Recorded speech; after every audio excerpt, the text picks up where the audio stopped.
অবস্থা থেকে, জ্ঞানময় অব্যয় পরম পথ থেকে দূরে সরে আছি, ডেকে ডেকে বলা হলো আমি হলাম ব্রহ্মঘাতী, আমি হলাম আত্মঘাতী।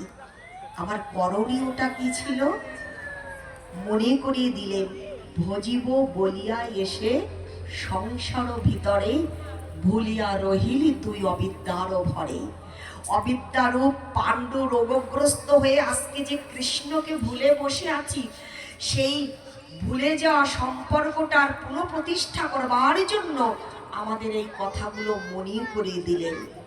সেই কথাগুলো আমরা ছোট করে শ্রবণ করি, আস্বাদন করুন। সুধীজন, লক্ষ্য করে দেখুন, আমাদের যারা বসেছি আমরা জানি যে চারটে যুগের মধ্যে কলিকালে আমরা বসেছি, এসেছি, জন্মগ্রহণ করেছি। এই কলিযুগের জীবের পরমায়ুটা হচ্ছে অল্প স্বল্প। কতটুকু পরমায়ু বলছেন? মাত্র 100 বছর পরমায়ু আমাদের। সত্যযুগের জীবগণের পরমায়ু ছিল 1 লক্ষ বছর। ত্রেতা যুগের জীবগণের পরমায়ু ছিল, লক্ষ্য করে দেখুন, 10,000 বছর। ত্রেতা যুগের জীবগণের পরমায়ু আরো একটু কমিয়ে দিয়ে দেওয়া হয়েছিল 1000 বছর। আর আমাদের পরমায়ু মাত্র 100 বছর। তাহলে 1 লক্ষ বড়, 10,000 বড়, 1000 বড় নাকি 100 বড়? মায়েরা, কোনটা বড়? কোনটা? 1 লক্ষ বড় না? আমরা সবচাইতে কম পরমায়ু পেয়েছি, মানে 100 বছর পরমায়ু। এই 100 বছর পরমায়ু আমরা পেয়েছি, তথাপিও আমাদের জানানো হলো কি জানি? ক্ষতি নাই কিছু। আমরা অল্প পরমায়ু পেলেও আমাদের কোনো ক্ষতি নাই। ক্ষতিটা নাই কেন?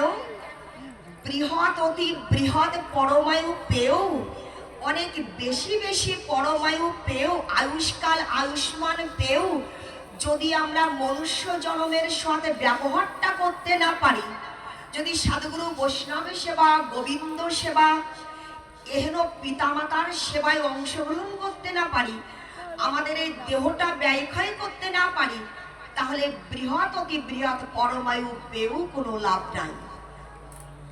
বুঝতে পেরেছি বাবা? আমি বেশি পরমায়ু পেলাম, সেই বেশি পরমায়ু পেয়েও যদি আমার গোবিন্দ ভজনটা না হলো, তাহলে অধিক থেকে অধিকতার পরমায়ু প্রাপ্তিতে কোনো সুফল বহন করে আনবে না।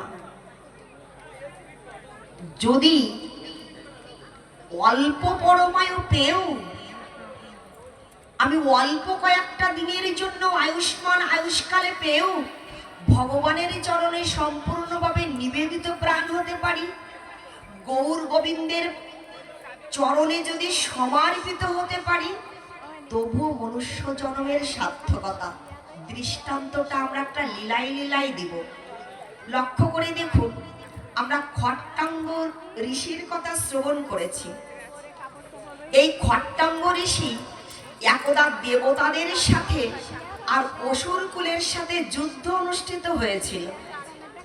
এই যুদ্ধের সময়ে খট্টাঙ্গ ঋষি প্রবার দেবতাদের পক্ষে অংশগ্রহণ করে অসুর কুলের বিপক্ষে তিনি যুদ্ধ করেছিলেন।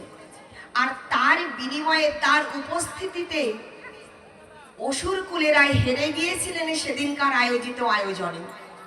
বুঝতে পারছি মা? দেবতাদের সাথে আর কাদের? অসুর কুলের সাথে। এই দেব অসুর গণের মধ্যে যুদ্ধ অনুষ্ঠিত কালে খট্টাঙ্গ ঋষি দেবতাদের পক্ষে অবস্থান করেছিলেন, করে অসুর কুলের সাথে যুদ্ধে অংশগ্রহণ করেছিলেন। পরিণতি স্বরূপ দেবতাবৃন্দ বিজয় লাভ করেছিলেন, বিজয়ী হয়েছিলেন, জয়ের মাল্য পরিধান করেছিলেন। তাদের পক্ষে বিজয়ের পতাকা উড্ডীয়মান হয়েছিল।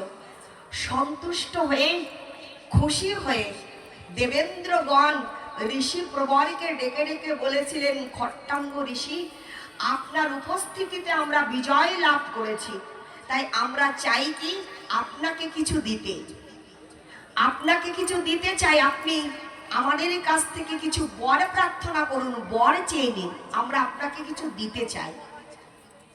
ঋষিপ্রভার কথাটা শ্রবণ করে লক্ষ্য করে দেখুন, কৃষ্ণ ভক্ত বড়ই চতুর, একটা প্রবাদ বাক্য রয়েছে, সেই চাতুর্যতায় দাঁড়িয়ে খট্টাঙ্গ ঋষিপ্রভার বলেছিলেন, দেবেন্দ্রগণ, আপনারা যে বরটা আমাকে দিতে চাইছেন, এই বর আমি গ্রহণ করব, আমি নিশ্চয়ই গ্রহণ করব। তবে তৎপূর্বে বলি, সেই বরটা আমাকে প্রদানের পূর্বেই আপনারা নির্ণয় করে আমাকে জানিয়ে দিন তো আমার কতটুকু পরমায়ু আছে, আমি বাঁচবো কতদিন জগতে। আপনারা যে বর দিতে চাইছেন এটা আমি নিব, গ্রহণ করব, তবে সেই বর প্রাপ্তির পূর্বে আপনারা আমাকে নির্ণয় করে জানিয়ে দিন আমার আয়ুষ্মান আয়ুষ্কালটা কতটুকু আছে। দেবেন্দ্রগণ নির্ণয় করে, হ্যাঁ, ভাগ্যলিপি ভাগ্য বিধাতারে নির্ণয়কৃত সে নির্ধারিত নির্বাচিত আয়ুষ্মানটা নির্ণয় করে ডেকে ডেকে বলছেন, হে ঋষিবর, আপনার মাত্র মুহূর্তকাল পরমায়ু আছে। কতটুকু বাবা? মুহূর্তকাল। আমাদের সময়ের দিকে তাকে বিস্তারিত যাব না, মুহূর্তকাল সময় মানে খুব বেশি সময় নয়। হ্যাঁ, একটা সেকেন্ডকে 10 ভাগে ভাগ করলে ওই 10 ভাগের একটা ভাগকে অনুলব বলা হয়েছে, যেটা যুগায়িতাং নিমেষেন চক্ষুষাব্রায় বৃষায়িতাং শূন্যায় এতাং জগৎ সর্বাং গোবিন্দ বিরাহেন মে, যেটাকে বলা হয়েছে সাধু সঙ্গ সর্বশাস্ত্রে কয়, লব মাত্র সাধু সঙ্গ সর্বসিদ্ধি হয়। এই নিমেষকাল, অনুলব, মুহূর্তকাল, এগুলো বেশি সময় নয় মায়েরা। আপনার হস্ত কর কমলে, আপনার হস্ত কর পল্লবে মুহূর্তকাল সময় রয়েছে। এই মুহূর্তকাল পরমায়ুর কথা শ্রবণ করে খট্টাঙ্গ ঋষি কি বলেছিলেন জানো? আপনারা যে আমাকে বর দিতে চেয়েছিলেন না একটু আগে, ইতপূর্বে যে বর দিতে চেয়েছিলেন, সেই বরের স্বরূপ আমাকে দেবদত্ত নামক একটা রথের ব্যবস্থা করে দিন। এই দেবদত্ত নামক রথটা প্রদান করেছিলেন দেবেন্দ্রগণ, যে রথে আরোহণ করে মুহূর্তকাল সময়ের মধ্যে নেমে এসেছিলেন এই প্রপঞ্চময় ভারত ভূমির মাটিতে। ভারত ভূমিতে মনুষ্য জন্ম হইল যার, জীবন সার্থক করি কর পর উপকার। মুহূর্তকাল পরমায়ুতে দাঁড়িয়ে দেবদত্ত নামক রথে আরোহণ করে খট্টাঙ্গ ঋষি এই ভারতবর্ষের ভূমিতে নেমে এসে গোবিন্দ পাদাশ্রয় গ্রহণ করে সাধন ভজনে সর্বস্ব সমর্পণ করে নিত্য গোলক বৃন্দাবন ধামে তিনি পৌঁছে গিয়েছিলেন।